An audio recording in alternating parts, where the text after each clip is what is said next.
Florida, Congresswoman Paulina Luna. Congresswoman, thanks for joining us. We appreciate it.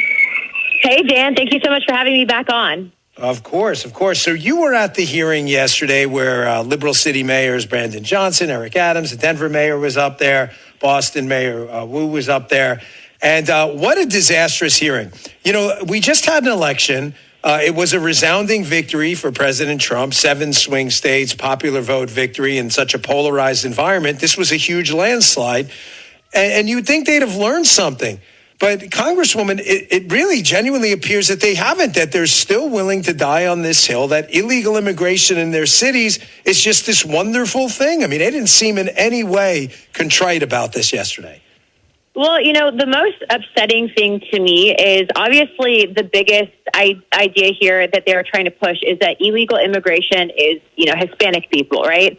And we know that that's false. We know that a majority are not just Hispanic women and children, but they're actually military-age males, a lot of them from the Middle East, Africa, China, all around the world, right? And we know that the open border policies of the previous administration really helped to enable bringing in massive amounts of people, largely being funded by these NGOs into the United States. And honestly, the taxpayer funds were paying for that. So I actually, I sat there and I wanted to see really how much they're going to try to gaslight us in Congress. And I was listening to their comments and really listening to what their intentions were.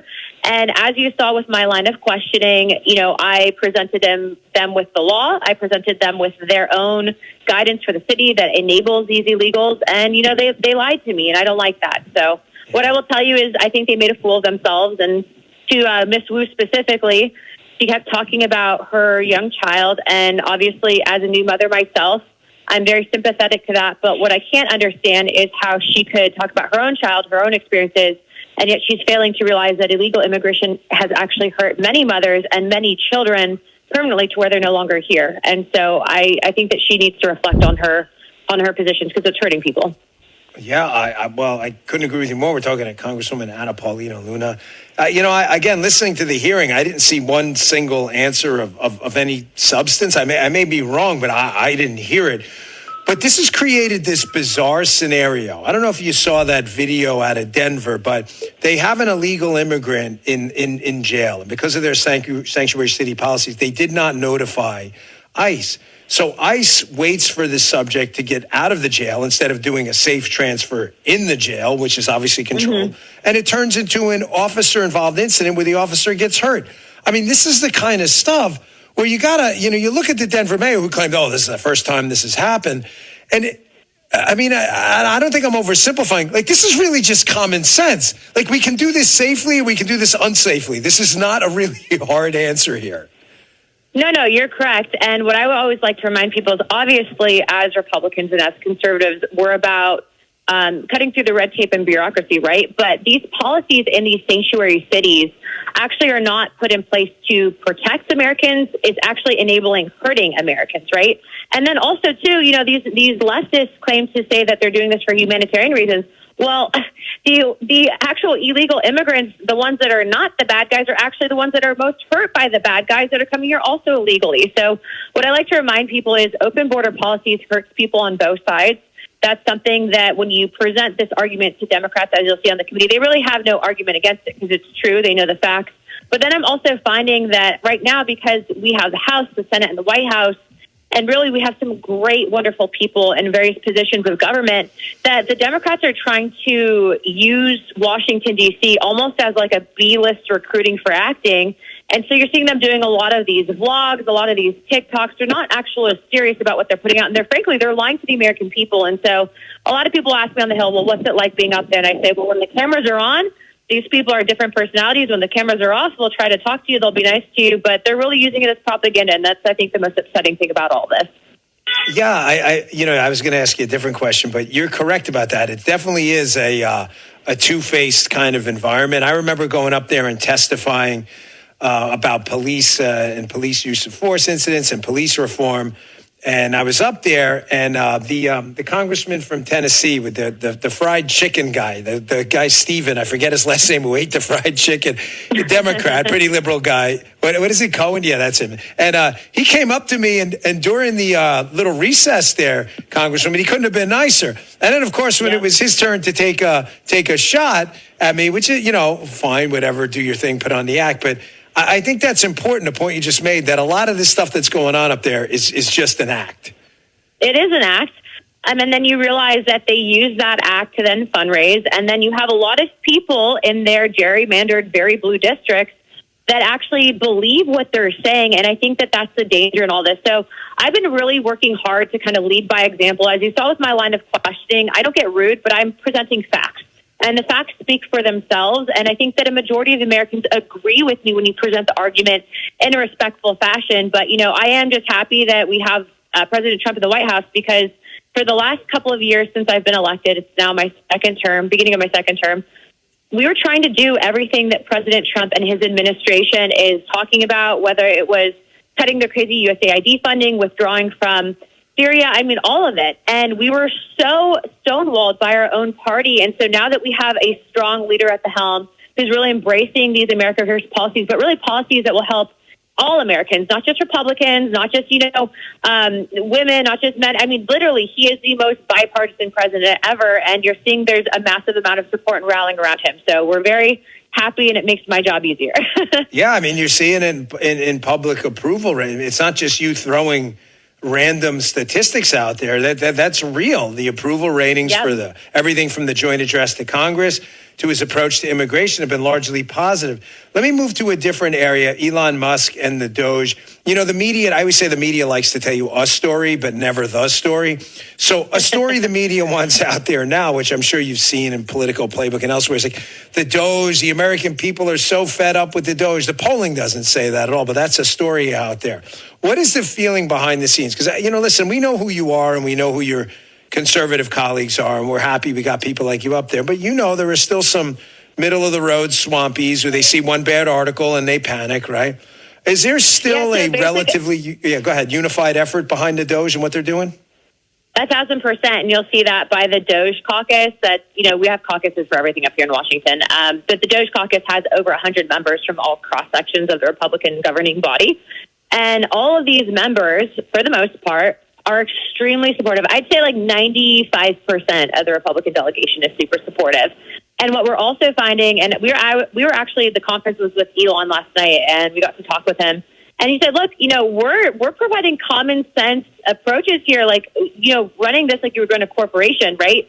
Bad policies don't work. If you don't want to show up for work, you're fired. This is really common sense stuff. He's like, but what's interesting is there's still these entrenched bureaucrats in some of these agencies. And so when they advised, the federal government and workers to say, hey, if people aren't, showing up, don't keep them on board.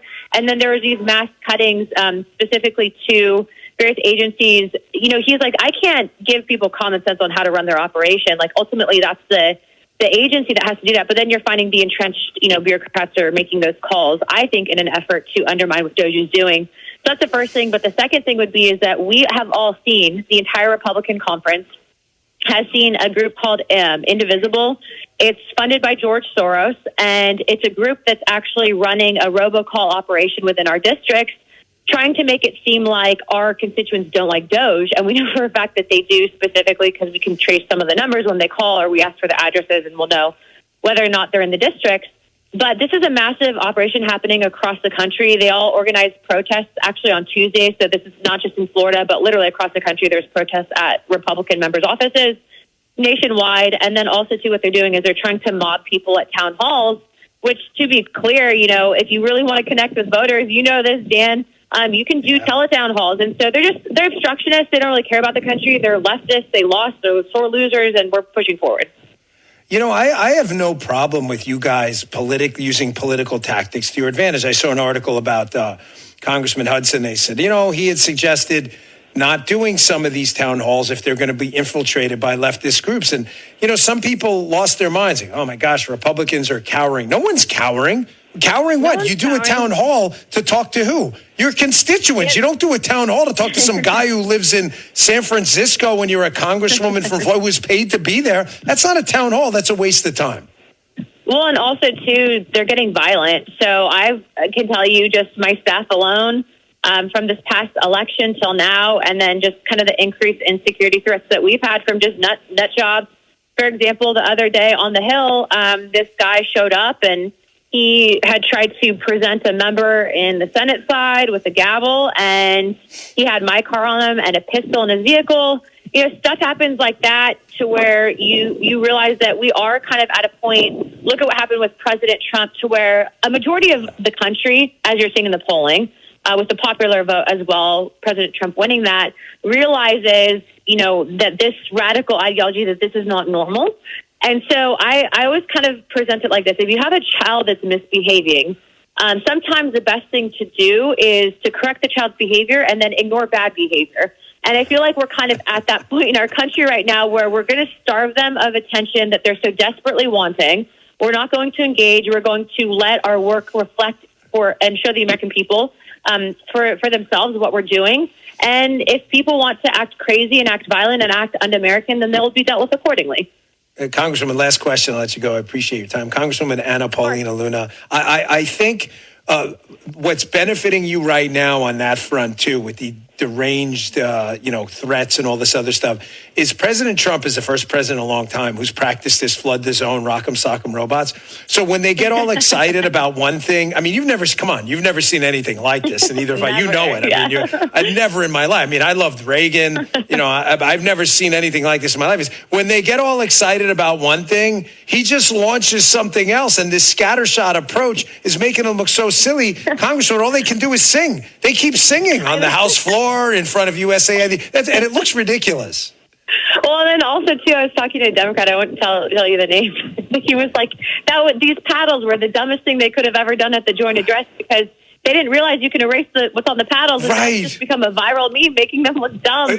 I don't want to interrupt you. I hate to do it. But Jim and I, my producer, we're just talking about this. You and I are on social media, so we're savvy to it. Do they not realize how meme lords work? That if you hold up anything, they will erase it and put their own message on it? Like, it goes to show you how the Dems used to be the cool kids, hopey, changey, whatever. They are so lame now. You and I are on social all day. The golden rule, right, Congresswoman? Don't ever hold up a sign. They will just erase it and put their own message on there. Yeah, they went viral for all the wrong reasons on that night. So we're winning. We're winning on all fronts, but we don't give up. We keep going. Well, thank you for your hard work up there. We really appreciate your time. Congresswoman Anna Paulina Luna, thanks again for coming on. God bless. Yeah, thank you. God bless you as well.